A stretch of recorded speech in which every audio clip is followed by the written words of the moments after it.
राज्य सरकारने अधिसूचित केलेल्या वनक्षेत्रांपैकी केवळ 54% क्षेत्रालाच औपचारिक आरक्षित वन असा दर्जा देण्यात आलाय। त्यामुळे मोठ्या प्रमाणातील जमीन कायदेशीर आणि संरक्षणात्मक अनिश्चिततेतून अडकून पडलेली आहे, तर आरक्षित वनाचा दर्जा देण्याची प्रक्रियाही मंदावली आहे। राज्यातील 1800 भजनी मंडळांना प्रत्येकी 25,000 रुपयांचं अनुदान मंजूर करण्यात आले।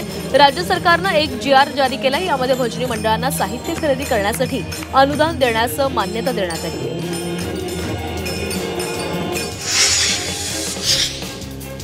रशियातून भारतात होणारी खनिज तेलाची आयात नीचांकी पातळीवर येणार आहे। पश्चिमी देशांनी रशियावर टाकलेल्या निर्बंधांमुळे तेल शुद्धीकरण कंपन्यांनी रशियातून खनिज तेलाची आयात कमी केली आहे। युक्रेन युद्धामुळे ब्रिटन, युरोपीय समुदाय आणि अमेरिकेने रशियावर निर्बंध लादले। सार्वजनिक क्षेत्रातील बँकांनी स्पर्धात्मक घरकर्ज बाजारामध्ये मोठी झेप घेतलेली आहे। गृह कर्जापैकी 50% हिस्सा सार्वजनिक बँकांच्या खात्यामध्ये गेलाय। त्यामुळे सार्वजनिक बँकांनी खासगी बँकांना मागे टाकत बाजारातील नेतृत्व मजबूत केले।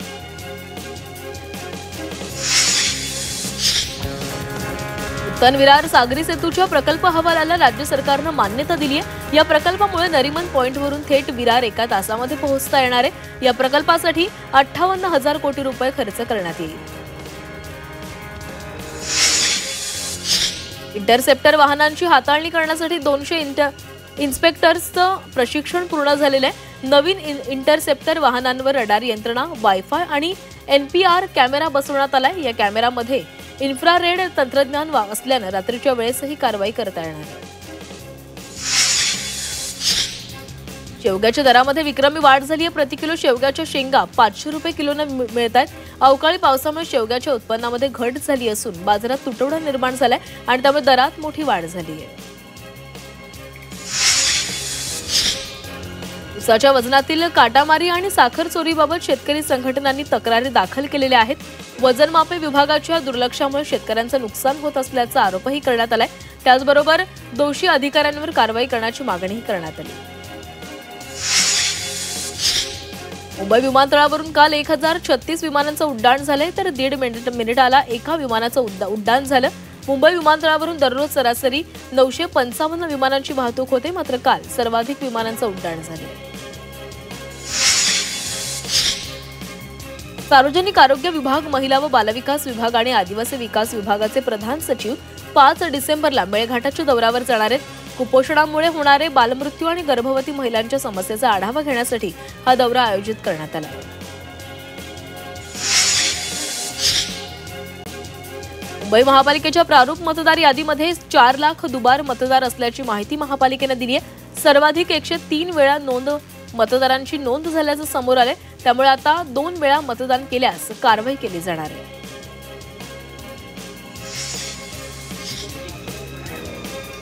अकोला जिल्ह्यातील अकोटमध्ये आज उपमुख्यमंत्री अजित पवारांची प्रचार सभा आयोजित करण्यात आली आहे। जवाहरलाल नेहरू मैदानामध्ये सभेची जय्यत तयारी करण्यात आली। स्थानिक स्वराज्य संस्थांच्या निवडणुकीसाठी सर्वच पक्षांकडून जोरदार तयारी सुरू असल्याचं पाहायला मिळतंय। पुणे महापालिकेच्या प्रारूप मतदार यादीवर 5 दिवसांमध्ये 419 हरकती दाखल झालेल्या आहेत। सर्वाधिक 95 हरकती येरवडा, कळस, धानोरी क्षेत्रीय कार्यालयाकडे आलेल्या आहेत, तर वारजे, कर्वेनगर क्षेत्रीय कार्यालयाकडे एकही हरकत अद्याप आली नाही।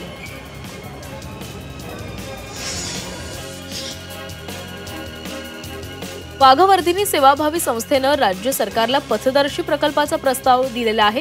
आम्ही बिबट्यांना सांभाळू, त्यांना खाऊ पिऊ घालू असा प्रस्ताव या संस्थेकडून देण्यात आलेला आहे। बिबट्यांचं संवर्धन करण्यासोबतच हल्ले थांबवण्यासाठी हा निर्णय घेण्यात आला आहे। राज्यामध्ये बिबट्यांनंतर आता माकडांनी उच्छाद मांडलेला आहे। त्यामुळे उपद्रवी माकडांना पकडण्यासाठी वन विभागानं योजना आखलेली आहे। माकड पकडा, 600 रुपये मिळवा अशी योजना वन विभागानं सुरू केली आहे।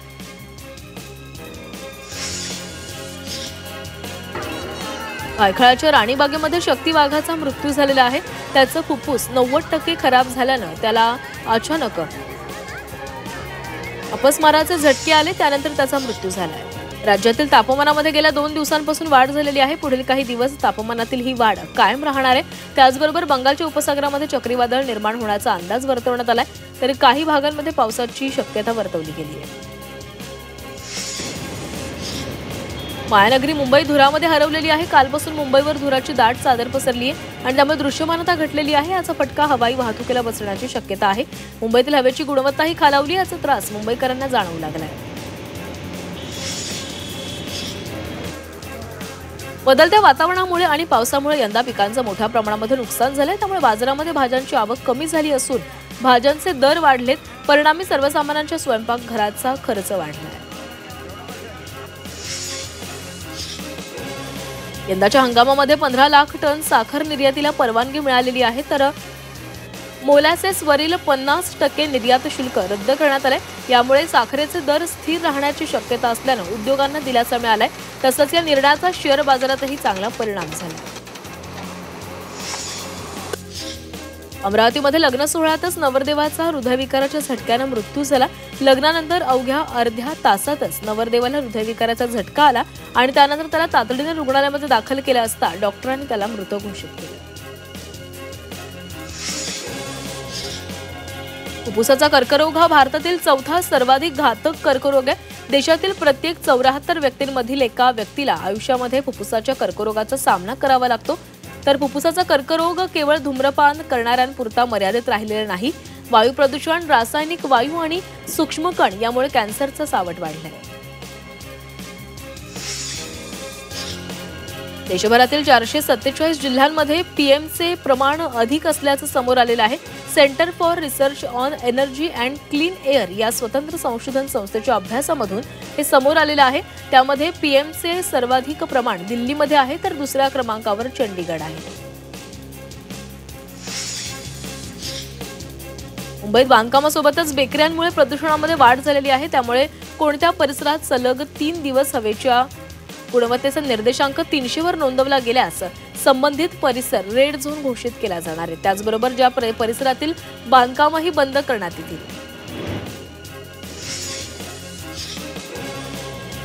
इथिओपियामध्ये ज्वालामुखीचा उद्रेक झाल्याचा फटका भारतीय विमान कंपन्यांना बसलेला आहे. एअर इंडिया, अकासा एअर या कंपन्यांनी मध्य पूर्वेतील देशांकडे जाणाऱ्या विमानसेवा काही काळासाठी स्थगित केलेल्या आहेत. तर एअर इंडिया कंपनीनं 10 विमानं रद्द केली आहेत. तसंच अकासा कंपनीनं जेद्दा, कुवैत, अबुधाबी विमानसेवा स्थगित केली आहे.